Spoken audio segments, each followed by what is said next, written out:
بصرف النظر عن انك انت اهلاوي او زملكاوي، لازم انت النهارده تفكر في الكلام اللي انا هقوله لحضرتك ده وتحط العاطفه على جنب، علشان تقدر تقيم الكلام ده وتقدر تشوف الكلام ده صح يتقال ولا غلط ان هو يتقال. وهل لو فعلا الكلام ده قاله غصب عنه وما كانش يعرف ان هو بيتسجل له، هل اصلا الكلام ده لما يطلع منه ده كلام مظبوط حتى لو كان الاتنين تلاتة قاعدين جنب منه، ولكن يشاء القدر ان هو يكون بيتسجل له ويطلع الكلام ده على مسمع ومرأى من كل الناس؟ ينفع النهارده ان انا اصنف جمهور الاهلي ان هو جمهور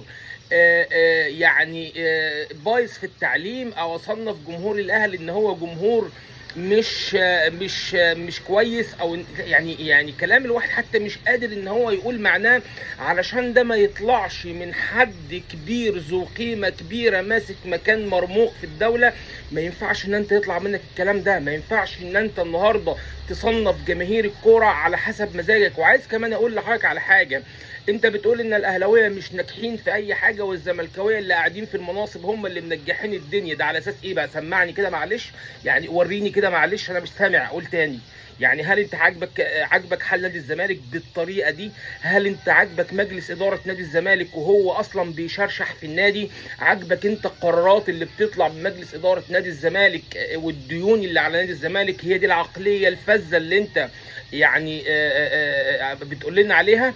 النسر ده يا جماعه والله العظيم، هو النسر ده تعبهم. اول ما تجيب سيره الاهلي كده الناس بتبدا بقى تتبرمج، تجيب سيره الاهلي والزمالك يحصل لهم حاجه. انت لسه كسبانه في السوبر، فالراجل انت جرحه جرح كبير مش قادر يتخطاه، مش قادر ان هو ما يعبرش عن اللي جواه. الاهلي يا جماعه والله العظيم حط عليهم حطه وحشه جدا، حطه وحشه جدا. الاهلي لا قدر الله ما يتغلب بماتش في الزمالك بيقعد حوالي 5 6 7 ماتشات، خلاص ما حد مش هيكسبوا الزمالك.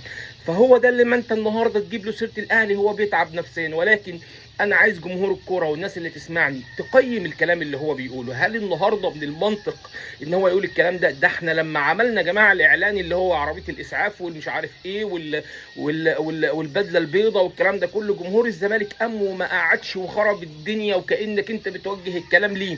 ولكن حتى ما حدش قال كلمه على نادي الزمالك، ما حدش اتلفظ على نادي الزمالك، ما حدش جاب سيره نادي الزمالك في اي شيء.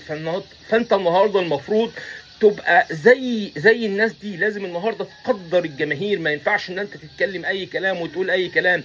وزي ما قلت لحضرتك، مش انت العقليه الفذه يعني اللي انت مخلي بنك الاهلي يعني على مستوى عالي. ما انت اديك شايف، يعني اديك شايف البنك كمان ايميلات بتتسرق، وعندك الاي تي ام كلها اغلبيتها بتبقى بايظه وما فيش فلوس، واحنا مش راضيين نتكلم والدنيا ماشيه.